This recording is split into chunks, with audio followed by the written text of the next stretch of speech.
Bonjour à vous les amis, j'espère que vous vous portez bien en cette journée à la fois printanière, douce, estivale, mêlant un petit peu de soleil, de bonne humeur et de joie de vivre.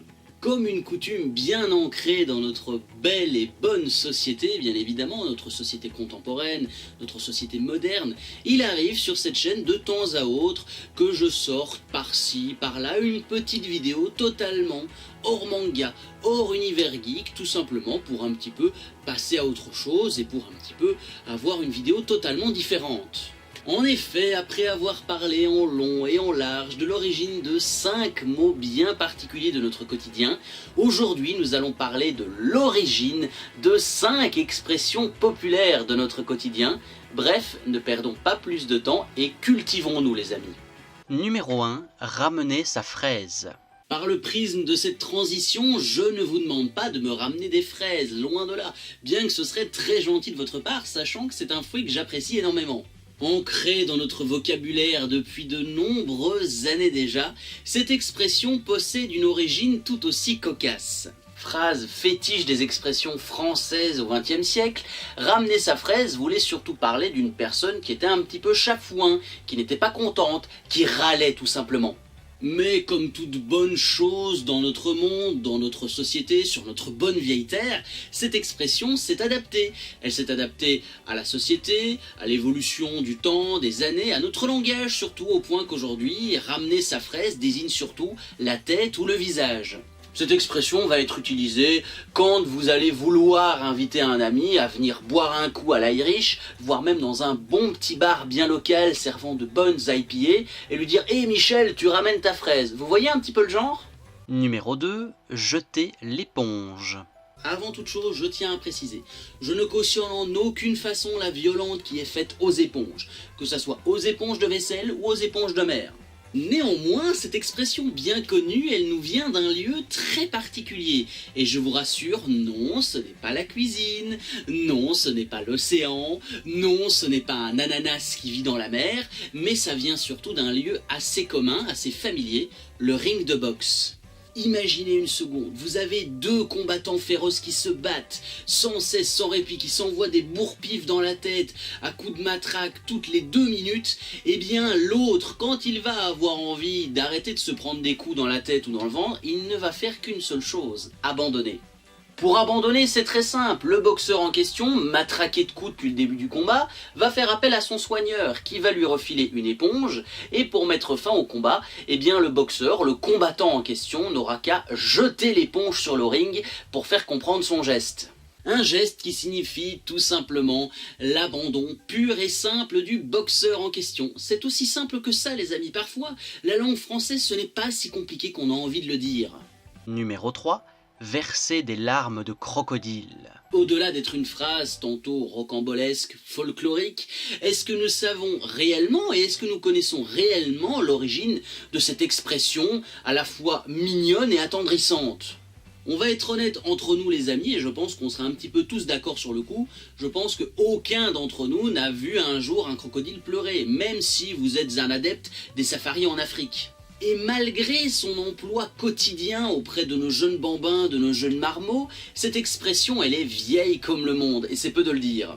Pour être plus précis, elle remonterait à l'Antiquité, et à l'Égypte antique s'il vous plaît, et oui rien que ça.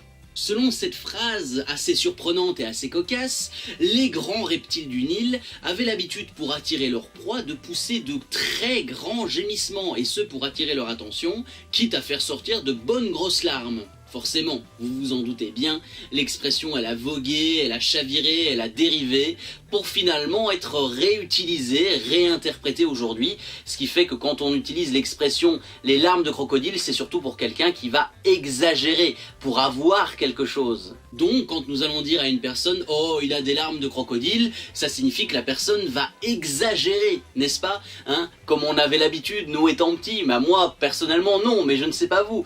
Dans les grandes surfaces, quand nous passions devant les jouets, les rayons de jouets au supermarché, on poussait de grands cris pour avoir le tout nouveau Playmobil, le tout nouveau Lego ou peut-être les nouvelles cartes Yu-Gi-Oh! Numéro 4, ça ne mange pas de pain. Apprécié et utilisé par une élite très loquace, dans les dîners parfois mondains évidemment, ça ne mange pas de pain est une expression populaire certes, mais qui est quand même vieille. Elle est vieille et elle pose question surtout. Et la question finalement, pourquoi est-ce qu'on parle de pain et de pas un autre aliment en particulier? On pourrait dire ça ne mange pas de citron, ça ne mange pas d'orange, ça ne mange pas de fraises, mais non, on parle de ça ne mange pas de pain. Pourquoi? Eh bien la réponse elle est très simple. Pour ceux qui ont suivi des cours d'histoire, qui ont un petit peu été à l'école, qui ont essayé d'être un petit peu attentifs en classe, vous n'êtes pas sans savoir qu'au XVIIe siècle, les amis, la vie elle était encore moins facile qu'aujourd'hui, elle était même assez rude par moments. À cette époque, on faisait attention à tout, on économisait énormément l'argent parce que l'argent n'était pas aussi facile à obtenir qu'aujourd'hui et surtout au niveau de l'alimentation, le pain était quelque chose de très primordial, de majeur. Chaque petite tranche de pain coupée en trop ou beaucoup trop épaisse par un jeune sagouin de la famille qui ne pensait qu'à une chose, remplir sa panse, eh bien ça coûtait très cher à la famille, ça coûtait dans le budget, il fallait réajuster les sommes, l'économie du foyer. Par contre, quand on pouvait se resservir, eh bien ça ne mangeait pas de pain. Cette expression aujourd'hui, elle est utilisée pour parler de « ce n'est pas grave »,« c'est sans importance »,« ce n'est qu'un détail », bref, vous avez compris le truc. Bref, l'expression « ça ne mange pas de pain », eh bien ça vient d'une époque où l'argent ne coulait pas à flot, où il fallait un petit peu faire attention à tout, une époque où le pain était un aliment primordial du foyer, alors qu'aujourd'hui, ben voilà, on se contente un petit peu d'un petit McDo, de morceaux de viande, de frites. À l'époque, c'était le pain qui comptait le plus. Numéro 5, à tire-larigot. Chère et précieuse aux yeux de nos sacro-saints consommateurs d'alcool, l'expression « à tire-larigot » ne doit son association à la boisson alcoolisée qu'à une très brève nuance dans son histoire. Bien souvent, on va utiliser cette expression quand on parle de grande quantité, ce qu'on consomme en grande quantité, ce qu'on achète en grande quantité, bref, ça représente souvent de la grande quantité cette expression quand on l'utilise. Nous connaissons donc sa définition globale, par contre il nous reste maintenant à éclaircir les deux mots qui la composent, à la fois tirer et larigot qui ne sont pas des mots très utilisés dans notre vocabulaire populaire. Pour le premier mot, à savoir tirer, il était surtout utilisé au XVe siècle, où on l'utilisait quand on buvait très rapidement une bonne quantité d'alcool, on tirait un verre, on tirait un coup, bref, encore une fois, vous avez compris.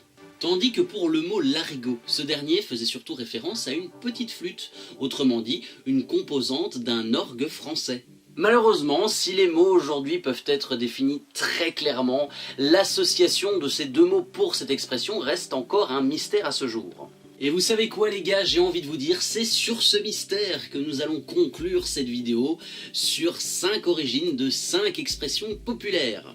J'espère en tout cas que cette vidéo vous a plu, c'est le plus important. Voilà, moi de temps en temps j'aime bien faire ce genre de petites vidéos.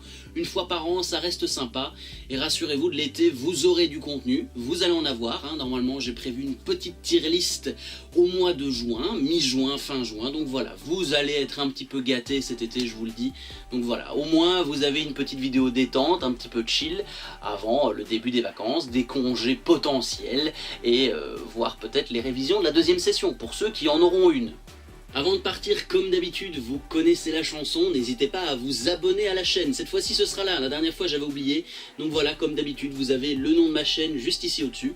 Et en dessous, vous avez mon petit blog, L'Actu en vrac. Un blog où vous allez pouvoir retrouver des critiques, des petits coups de cœur, des petits coups de gueule. Bref, n'hésitez pas à aller voir. Tous les liens sont dans la description. On va donc terminer cette vidéo sur la vue de ce magnifique tableau, et oui, hein, vous voyez comme je suis narcissique, c'est incroyable. Voilà, hein, réalisé par les soins de mon cher grand-père. N'hésitez pas, je vais essayer de mettre son Insta ici, si vous avez envie d'aller voir. Il fait beaucoup de tableaux dans ce style graphique un petit peu numérique, c'est très sympa. Donc voilà, n'hésitez pas à aller voir, voilà, ça fait toujours plaisir. Les petits instants promo, je donne, je suis comme ça. Moi je suis gentil comme tous les gars, vous ne pouvez pas imaginer. En tout cas, merci à vous d'être restés jusqu'au bout de la vidéo. On se retrouve fin du mois de juin pour une nouvelle critique à chaud centrée sur Happy Feet 2, donc soyez au rendez-vous. Et quant à moi, je vous dis à très bientôt sur YouTube pour de prochaines vidéos. Salut!